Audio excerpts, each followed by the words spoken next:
Les mots ont un pouvoir immense, presque magique, capable de détruire des empires ou de bâtir des légendes. Dans le domaine de la séduction et des relations humaines, les mots que tu choisis d'utiliser ne sont pas de simples vecteurs d'information, ce sont des armes psychologiques. Ils peuvent susciter l'indifférence la plus totale ou déclencher une obsession dévorante. La plupart des hommes utilisent les mots pour supplier, pour justifier, pour s'excuser ou pour essayer d'acheter l'affection d'une femme. Ils parlent trop, ils parlent mal, et ils se demandent pourquoi ils finissent toujours dans la friend zone. Mais il existe une autre catégorie d'hommes. Des hommes qui ont compris que la véritable puissance réside dans l'économie des mots, dans la précision chirurgicale du langage. Ces hommes utilisent des phrases courtes, percutantes, qui pénètrent directement dans le subconscient féminin et y plantent la graine du désir. Aujourd'hui, nous allons analyser 7 mots, ou plutôt 7 concepts verbaux, qui ont le pouvoir de rendre une femme littéralement accro à toi. Ce ne sont pas des formules magiques de drague bon marché. Ce sont des déclencheurs psychologiques profonds, basés sur les principes de la rareté, du mystère et de la domination machiavélique. Prépare-toi à changer radicalement ta façon de communiquer. Mais avant de te révéler ces 7 mots qui vont transformer tes interactions, écoute bien. Si tu veux arrêter de parler dans le vide, si tu veux que tes mots aient enfin du poids et de l'impact, abonne-toi immédiatement à cette chaîne. Active la cloche des notifications pour ne rater aucune de nos prochaines vidéos sur la psychologie de l'attraction. Laisse un j'aime sur cette vidéo pour soutenir notre travail. Et surtout, regarde dans le commentaire épinglé. J'y ai laissé un lien exclusif vers une ressource qui va t'apprendre à maîtriser l'art de la communication persuasive et à devenir inoubliable. C'est dans le commentaire épinglé. Vas-y après la vidéo. Maintenant, entrons dans le vif du sujet. Le premier mot, le plus puissant, le plus redouté, et pourtant le plus attirant de la langue française, c'est le mot « non ». La plupart des hommes ont une peur panique de prononcer ce mot face à une femme qui leur plaît. Ils pensent que s'ils disent non, elle va se fâcher, elle va les rejeter, elle va trouver un autre homme plus accommodant. Alors ils disent oui à tout, oui pour aller voir ce film ennuyeux, oui pour porter ses sacs pendant qu'elle fait du shopping, oui pour annuler leur soirée entre amis parce qu'elle s'ennuie. Ils deviennent des yes men, des bénis oui-oui sans colonne vertébrale. Mais voici la vérité brutale. Un homme qui ne sait pas dire non n'a aucune valeur. Son oui ne vaut rien, puisqu'il est donné par défaut, par peur, et non par choix. Quand tu dis non, tu fais quelque chose d'extraordinaire. Tu poses une limite. Tu affirmes ton individualité. Tu lui montres que ton temps, ton énergie et tes valeurs sont plus importants que son approbation. Et ça, c'est incroyablement attirant. Le non crée une rupture de pattern. La femme moderne, surtout si elle est belle, est habituée à ce que les hommes se plient en 4 pour elle. Quand elle rencontre un homme qui la regarde dans les yeux et lui dit calmement « Non, je ne ferai pas ça » ou « Non, je ne suis pas d'accord avec toi », son cerveau reptilien s'active. Elle réalise soudain qu'elle a affaire à un homme fort, un homme qui ne se laisse pas dominer. Ce non agit comme un défi. Il éveille son instinct de chasseuse. Elle va vouloir comprendre pourquoi tu lui résistes, et elle va investir de l'énergie pour essayer de te faire changer d'avis. Et plus elle investit d'énergie en toi, plus elle s'attache. Le non n'est pas un rejet, c'est une invitation à te mériter. Le deuxième mot, ou plutôt la deuxième expression, c'est « on verra ». C'est l'arme absolue pour créer du mystère et de l'anticipation. Le gentil garçon veut toujours tout planifier, tout sécuriser. Il veut savoir exactement où ils vont aller, à quelle heure, ce qu'ils vont faire. Il veut lui donner des certitudes pour qu'elle se sente en sécurité. Mais la certitude tue le désir. Le désir se nourrit de l'inconnu, de l'imprévisible, de l'aventure. Quand elle te demande « Qu'est-ce qu'on fait ce week-end ?» Au lieu de lui dérouler un programme détaillé heure par heure, réponds-lui simplement avec un sourire mystérieux « On verra ». Cette réponse la plonge dans l'incertitude. Elle ne sait pas à quoi s'attendre. Son imagination va commencer à travailler. Elle va se demander quelle surprise tu lui réserves. Elle va penser à toi, essayer de deviner tes plans. Tu occupes son espace mental. On verra est aussi une excellente réponse aux questions trop intrusives ou aux tentatives de te mettre la pression. Si elle te demande « Où est-ce que tu vois notre relation dans 6 mois ?» Répondre « On verra » te permet de garder le contrôle du rythme de la relation. Tu ne t'engages pas prématurément. Tu ne lui donnes pas la validation gratuite qu'elle recherche. Tu lui montres que tu vis dans le moment présent et que c'est à elle de te prouver, jour après jour, qu'elle mérite de faire partie de ton avenir.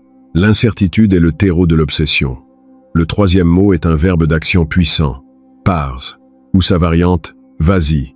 C'est le test ultime de détachement.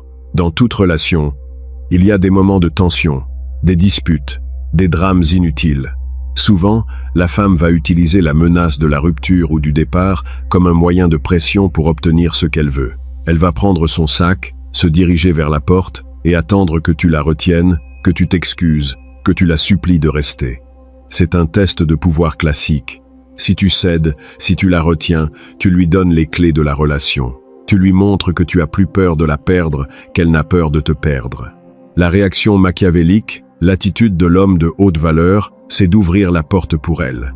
Quand elle menace de partir, tu la regardes calmement et tu lui dis « pars » ou « vas-y, la porte est ouverte ». L'effet psychologique de ce mot est dévastateur. Elle s'attendait à ce que tu paniques et tu lui offres une indifférence totale. Tu lui prouves que tu n'es pas dépendant d'elle. Tu lui prouves que tu es prêt à la perdre plutôt que de te soumettre à son chantage émotionnel. Dans 99% des cas, elle ne partira pas. Elle trouvera une excuse pour rester, ou elle reviendra très vite, avec un respect renouvelé pour toi. Et si elle part vraiment, c'est qu'elle ne te respectait pas de toute façon, et tu viens de te débarrasser d'un poids mort. Pars est le mot de la liberté absolue. Le quatrième concept verbal est l'utilisation de son prénom, mais de manière stratégique. La plupart des gens utilisent le prénom de l'autre de manière banale pour attirer l'attention. Mais prononcé avec la bonne intonation, au bon moment, le prénom d'une femme est le son le plus enivrant qu'elle puisse entendre. C'est une technique d'ancrage hypnotique. L'astuce n'est pas de répéter son prénom à chaque phrase, ce qui serait bizarre et artificiel. L'astuce est de l'utiliser dans des moments de forte intensité émotionnelle ou pour marquer une pause dramatique. Par exemple, au milieu d'une conversation légère, tu t'arrêtes, tu la regardes profondément dans les yeux, tu baisses le ton de ta voix et tu dis son prénom. Juste son prénom, suivi d'un silence de 2 ou 3 secondes. Ce silence, précédé de son prénom, crée une tension sexuelle palpable. Elle va se sentir soudainement vulnérable, exposée, comme si tu lisais dans son âme. Son rythme cardiaque va s'accélérer. Elle va attendre la suite de ta phrase avec une attention décuplée. Et peu importe ce que tu diras ensuite, l'impact sera multiplié par 10. Utiliser son prénom de cette manière, c'est prendre le contrôle de son état émotionnel. C'est lui rappeler que tu es une présence masculine forte et ancrée. Le cinquième mot est en réalité une question, la question la plus déstabilisante que tu puisses poser. Pourquoi ? Le gentil garçon accepte tout ce qu'on lui dit sans jamais remettre en question les motivations de l'autre. Il gobe les excuses, il accepte les comportements irrationnels, il essaie de s'adapter. L'homme puissant, lui, exige de la clarté. Il ne se contente pas de la surface des choses, il creuse. Quand elle te fait une remarque passive-agressive, quand elle annule un rendez-vous avec une excuse bancale, quand elle a une réaction émotionnelle disproportionnée, ne te justifie pas et ne t'énerve pas. Regarde-la calmement et demande-lui « Pourquoi tu dis ça ?» ou « Pourquoi tu réagis comme ça ?» Cette simple question renverse totalement la dynamique de pouvoir. Elle la force à s'expliquer, à justifier son comportement. Elle la sort de son schéma émotionnel irrationnel et la force à utiliser sa logique.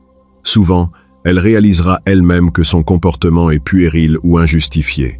Le « pourquoi » est le scalpel de la vérité. Il coupe à travers les drames et les manipulations. Il lui montre que tu n'es pas un homme qu'on peut balader avec des mots en l'air. Tu exiges de la substance, tu exiges de la cohérence. Et les femmes respectent profondément les hommes qui ne se laissent pas embobiner. Le sixième mot est l'expression du standard élevé. Décevant. C'est un mot qui frappe directement l'ego. Les femmes, surtout celles qui sont habituées à être courtisées et flattées, ont un ego très sensible. Elles sont habituées à ce que les hommes les trouvent parfaites, merveilleuses, exceptionnelles. Elles sont habituées à la validation constante. Quand une femme se comporte mal, quand elle manque de respect, quand elle fait preuve de superficialité ou de méchanceté gratuite, la pire chose que tu puisses faire est de t'énerver. La colère montre qu'elle t'a atteint. La réaction la plus puissante est d'exprimer une froide déception. Tu la regardes, tu secoues légèrement la tête et tu lui dis « c'est décevant de ta part » ou « je te pensais plus intelligente que ça, c'est décevant ». Le mot « décevant » implique que tu avais une haute opinion d'elle et qu'elle vient de chuter de son piédestal. Il implique que tu as des standards élevés et qu'elle vient d'échouer à les atteindre. C'est une blessure narcissique terrible. Elle ne se sentira pas attaquée, elle se sentira jugée et trouvée insuffisante. Son instinct naturel sera de vouloir réparer cette image, de vouloir te prouver que tu as tort, de vouloir regagner ton estime. Elle va se mettre à travailler pour toi, à chercher ta validation. Et celui qui cherche la validation de l'autre est toujours celui qui est dominé dans la relation. Le 7e et dernier mot, c'est le mot de la fin, le mot de la maîtrise absolue, silence. Ou plutôt, l'absence de mots. Le silence n'est pas un mot, c'est l'espace entre les mots, et c'est souvent là que se trouve le plus grand pouvoir. La plupart des hommes ont peur du silence. Ils se sentent obligés de combler chaque vide dans la conversation, de peur que la femme ne s'ennuie ou ne les trouve inintéressants. Ils parlent, ils se justifient, ils s'enfoncent. L'homme machiavélique maîtrise l'art du silence. Il sait qu'un silence bien placé vaut 1000 discours. Quand elle te pose une question piège, quand elle essaie de te provoquer, ne réponds pas immédiatement. Laisse passer 3, 4, 5 secondes de silence. Regarde-la dans les yeux. Laisse le malaise s'installer. Laisse-la douter de sa propre question. Le silence projette une confiance inébranlable. Il montre que tu n'es pas pressé, que tu n'es pas intimidé, que tu es parfaitement à l'aise avec toi-même. Il force l'autre personne à parler pour combler le vide, et souvent, en parlant pour combler le vide, elle révélera ses propres insécurités ou fera des concessions. Le silence est le vide psychologique dans lequel l'obsession de la femme va s'engouffrer. Elle va passer des heures à analyser tes silences, à se demander ce que tu pensais, à essayer de décrypter ton mystère. Ces 7 mots, ces 7 concepts verbaux, ne sont pas des astuces de manipulation pour tromper les femmes. Ce sont les reflets d'un état d'esprit profond. L'état d'esprit d'un homme qui se respecte, qui connaît sa valeur, qui n'a pas peur de perdre et qui refuse de se soumettre aux drames émotionnels. Quand tu dis non, tu affirmes tes limites. Quand tu dis on verra, tu cultives le mystère. Quand tu dis parse, tu prouves ton détachement. Quand tu utilises son prénom, tu crées une connexion hypnotique. Quand tu demandes pourquoi, tu exiges de la cohérence. Quand tu dis décevant, tu imposes tes standards. Et quand tu utilises le silence, tu projettes une puissance inébranlable. Intègre ces concepts dans ta communication quotidienne. Arrête d'être le gentil garçon qui s'excuse d'exister. Deviens l'homme de peu de mots, mais dont chaque mot pèse une tonne.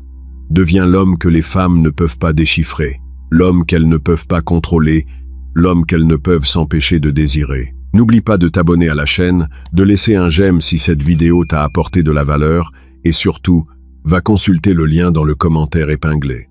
C'est là que tu trouveras les outils pour passer au niveau supérieur et maîtriser définitivement l'art de la communication d'influence. Reste fort, reste mystérieux, et ne gaspille jamais tes mots. À la prochaine. Mais pour que ces mots aient un véritable impact, il faut comprendre la psychologie qui les sous-tend. L'utilisation de ces mots ne doit pas être une simple technique de perroquet. Si tu dis non avec une voix tremblante et un regard fuyant, le mot perd tout son pouvoir. Si tu dis parse mais que ton langage corporel crie « s'il te plaît, reste », tu ne fais que te ridiculiser. La congruence entre tes mots, ton ton de voix et ton langage corporel est absolue. Prenons le mot « non ». Pourquoi est-il si difficile à prononcer pour la majorité des hommes? Parce que nous avons été conditionnés depuis l'enfance à être de bons garçons. On nous a appris que pour être aimé, il fallait être obéissant, accommodant et ne jamais faire de vagues. Ce conditionnement est profondément ancré dans notre subconscient. Quand nous sommes face à une femme qui nous attire, ce conditionnement refait surface. Nous avons peur que notre non brise le lien fragile que nous essayons de créer. Mais dans la dynamique de l'attraction, c'est exactement l'inverse qui se produit. L'attraction n'est pas basée sur l'accord permanent. Elle est basée sur la friction, sur la tension, sur la polarité. Quand tu es toujours d'accord avec elle, tu deviens son miroir. Et on ne tombe pas amoureux de son miroir, on s'en lasse très vite. Le non crée cette friction nécessaire. Il lui montre que tu as tes propres opinions, tes propres désirs, et que tu n'es pas prêt à les sacrifier pour lui plaire. Imagine la scène. Elle te propose d'aller voir une comédie romantique au cinéma, un genre que tu détestes profondément. Le gentil garçon dira « oui, bien sûr, si ça te fait plaisir ». Il passera 2 heures à s'ennuyer, en espérant secrètement qu'elle le récompensera plus tard pour son sacrifice. L'homme puissant dira « Non, je n'aime pas ce genre de film. On va plutôt voir ce thriller d'action où on va boire un verre. » Que se passe-t-il dans la tête de la femme à ce moment-là? D'abord, une légère surprise. Elle n'a pas l'habitude qu'on lui dise non. Ensuite, un test. Elle va être insistée, bouder un peu, pour voir si tu vas céder. Si tu maintiens ton non avec un sourire calme, sans te justifier, elle ressentira un profond respect. Elle se dira « Cet homme sait ce qu'il veut, il ne se laisse pas manipuler, il est solide. » Et ce respect est la fondation même du désir sexuel. Passons à l'expression « on verra ». Cette expression est une arme de destruction massive contre le besoin de contrôle féminin. Les femmes, par nature, cherchent la sécurité et la prévisibilité. Elles veulent savoir où va la relation. Elles veulent des étiquettes. Elles veulent des garanties. C'est un instinct de survie lié à la maternité. Elles ont besoin de savoir si l'homme sera là pour les protéger et pourvoir à leurs besoins à long terme. Mais si tu lui donnes toutes ces garanties trop tôt, tu tues le mystère. Tu deviens un acquis. Et ce qui est acquis perd instantanément de sa valeur. L'être humain ne désire que ce qu'il ne possède pas encore totalement. On verra maintient la femme dans un état de légère insécurité émotionnelle. C'est ce qu'on appelle la récompense intermittente. C'est le même principe qui rend les machines à sous si addictives. Si tu gagnais à chaque fois que tu tires le levier, tu t'ennuierais très vite. C'est l'incertitude du gain qui crée l'addiction. Quand tu réponds « on verra » à ces questions sur l'avenir, tu deviens la machine à sous. Elle ne sait jamais si elle va obtenir le jackpot, ton engagement, ton attention totale, ou non. Cette incertitude la pousse à investir de plus en plus d'énergie dans la relation pour essayer de te gagner. Attention cependant à ne pas utiliser « on verra » de manière passive-agressive ou fuyante. Il ne s'agit pas de refuser de prendre des décisions. Si elle te demande où vous allez dîner ce soir, tu dois avoir un plan. L'homme puissant prend les décisions. On verra s'utilise pour les questions qui concernent l'engagement émotionnel, les projets à long terme ou les tentatives de te mettre la pression. C'est une façon élégante de dire « je ne te donne pas cette validation gratuitement. Tu dois encore faire tes preuves. » Le mot « parse » peut être le plus difficile à maîtriser, car il exige un véritable détachement émotionnel. La plupart des hommes sont terrifiés à l'idée de perdre la femme qu'ils aiment. Cette peur de la perte est leur plus grande faiblesse.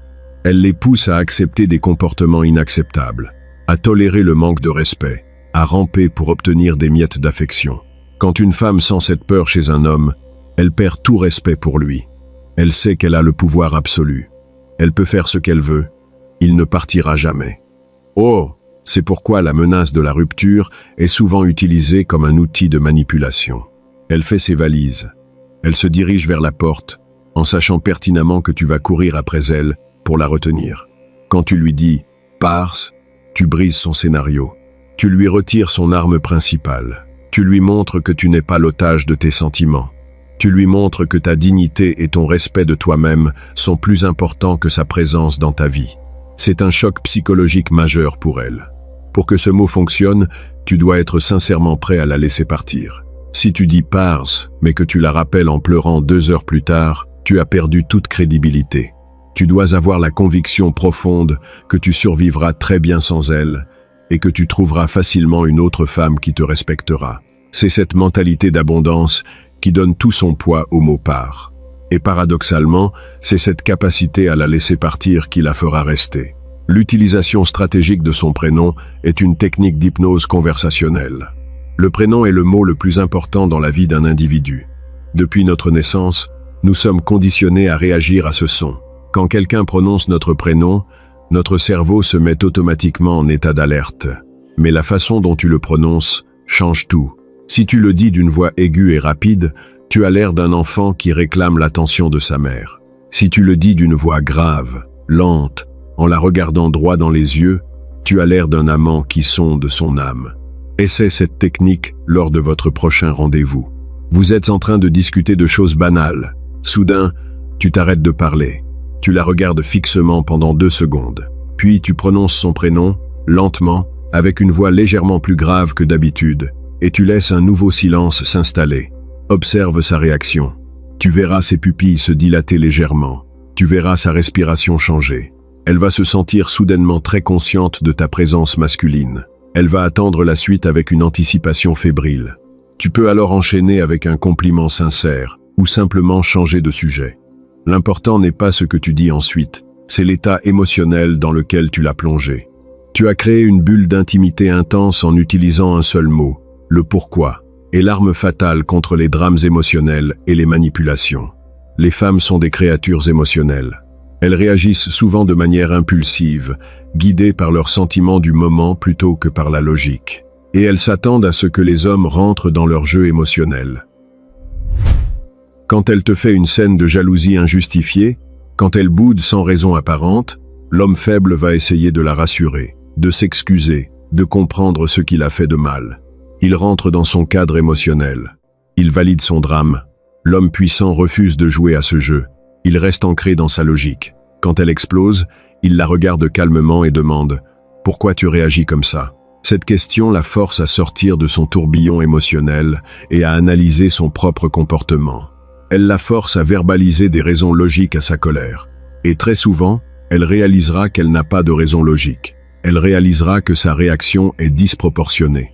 Le pourquoi agit comme un miroir tendu devant son irrationalité. Il lui montre que tu ne te laisseras pas entraîner dans ces tempêtes émotionnelles. Tu es le roc contre lequel les vagues se brisent. Cette stabilité émotionnelle est incroyablement rassurante et attirante pour une femme. Elle sait qu'elle peut s'appuyer sur toi quand elle perd le contrôle. Le mot « décevant » est une lame à double tranchant. Il doit être utilisé avec parcimonie, uniquement lorsque la situation l'exige vraiment. C'est un mot qui touche directement à l'estime de soi. Nous vivons dans une société où les femmes sont constamment validées. Sur les réseaux sociaux, elles reçoivent des centaines de likes et de commentaires flatteurs, peu importe leur comportement. Elles sont habituées à ce que les hommes les mettent sur un piédestal. Quand tu lui dis « c'est décevant », tu la fais tomber de ce piédestal. Tu lui montres que tu ne la juges pas uniquement sur son apparence physique, mais sur son caractère, sur ses valeurs, sur son comportement. Tu lui montres que tu as des standards élevés et qu'elle vient d'échouer à les atteindre. C'est une sensation très inconfortable pour elle. Elle n'a pas l'habitude d'être jugée insuffisante par un homme. Son premier réflexe sera être la colère ou la défensive. Mais très vite, cette colère se transformera en un besoin viscéral de te prouver le contraire. Elle va vouloir regagner ton estime. Elle va vouloir te montrer qu'elle n'est pas décevante. En utilisant ce mot, tu inverses totalement la dynamique de poursuite. Ce n'est plus toi qui essaies de la séduire, c'est elle qui essaie de te prouver sa valeur. Tu deviens le prix à gagner. Mais attention, tu dois être irréprochable toi-même pour pouvoir utiliser ce mot. Tu ne peux pas exiger des standards élevés si tu te comportes toi-même comme un moins que rien. Enfin, le silence. Le silence est la toile de fond sur laquelle tous ces mots prennent leur sens. Dans la communication, le silence est l'équivalent de l'espace négatif en peinture. C'est ce qui donne du relief et de la profondeur à l'œuvre. L'homme qui parle trop révèle ses insécurités. Il montre qu'il a besoin de l'attention de l'autre, qu'il a peur du vide. Il essaie de se vendre, de se justifier, de prouver sa valeur par un flot ininterrompu de paroles. Et plus il parle, moins on l'écoute. L'homme puissant est économe de ses mots. Il parle lentement, posément. Il n'a pas peur des blancs dans la conversation. Quand il a fini de dire ce qu'il avait à dire, il se tait. Il ne rajoute pas de phrases inutiles pour combler le vide. Ce silence crée une aura de mystère et d'autorité. Il force l'autre personne à s'investir dans la conversation. Quand tu poses une question et que tu laisses le silence s'installer, tu obliges la femme à parler, à se révéler, à s'investir. Et plus elle s'investit, plus elle s'attache. Le silence est aussi la meilleure réponse aux provocations et aux tests. Quand elle te lance une pique pour voir comment tu vas réagir, la pire chose à faire est de te justifier ou de t'énerver. La meilleure chose à faire est de la regarder dans les yeux, avec un léger sourire amusé, et de ne rien dire. Laisse son attaque s'écraser contre le mur de ton silence. Elle se sentira stupide d'avoir essayé de te provoquer, et son respect pour toi grandira. L'utilisation de ces 7 mots et concepts verbaux demande de la pratique et de la conscience de soi.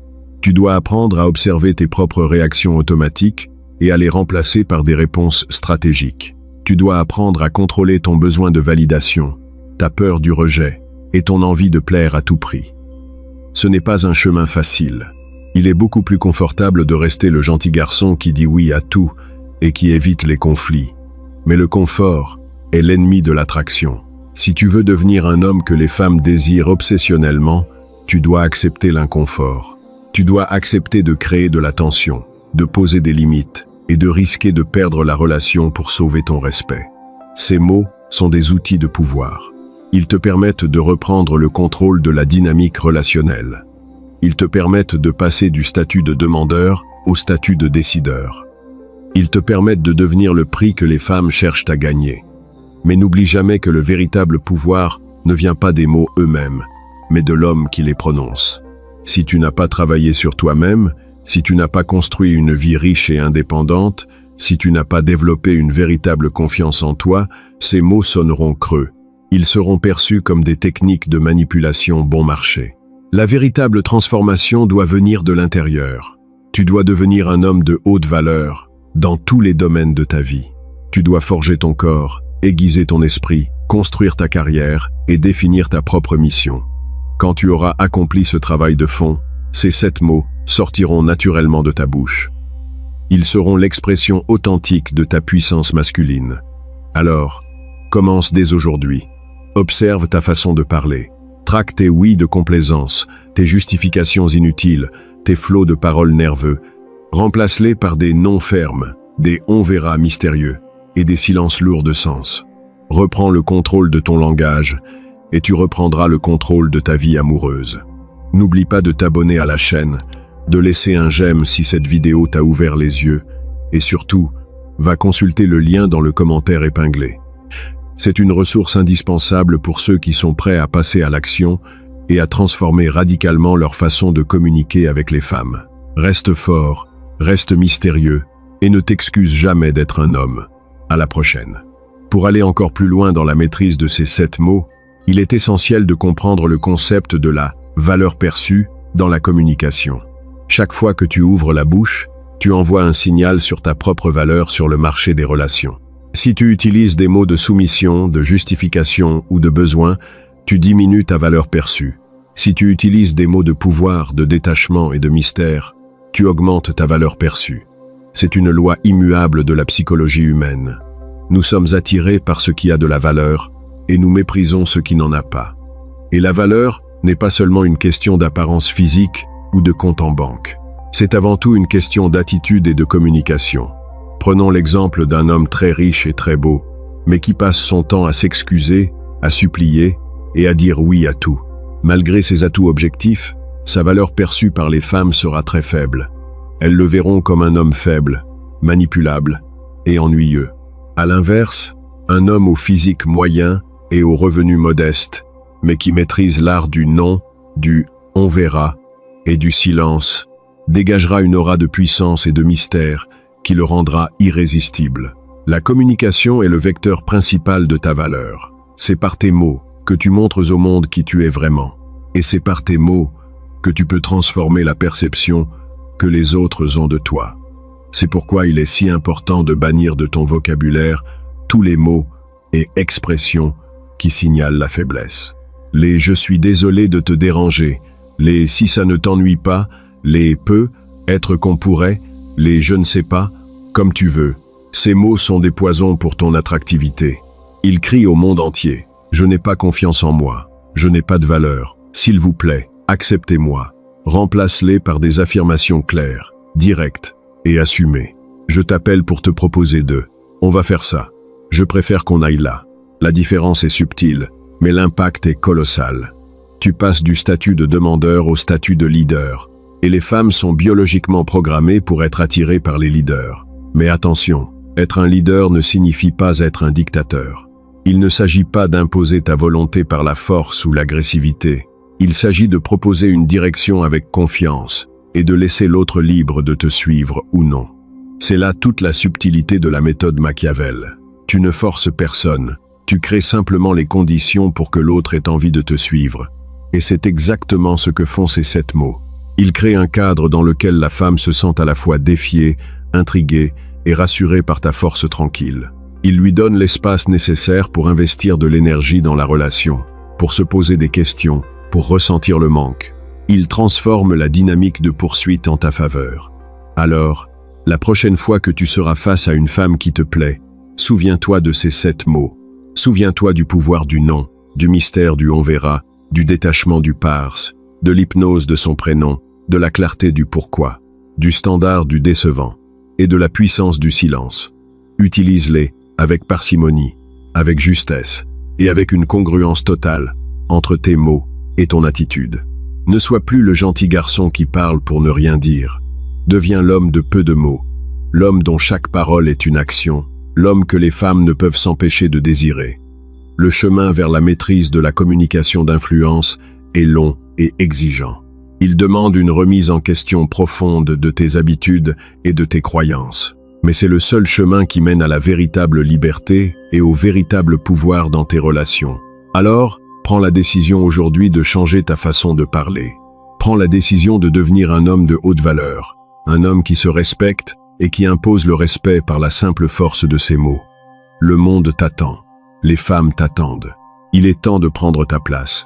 N'oublie pas de t'abonner à la chaîne, de laisser un j'aime si cette vidéo t'a donné les clés pour transformer ta communication et surtout, va consulter le lien dans le commentaire épinglé.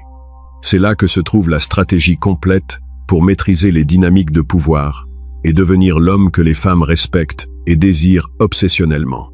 Reste fort, reste implacable et ne t'excuse jamais d'être un homme. À la prochaine.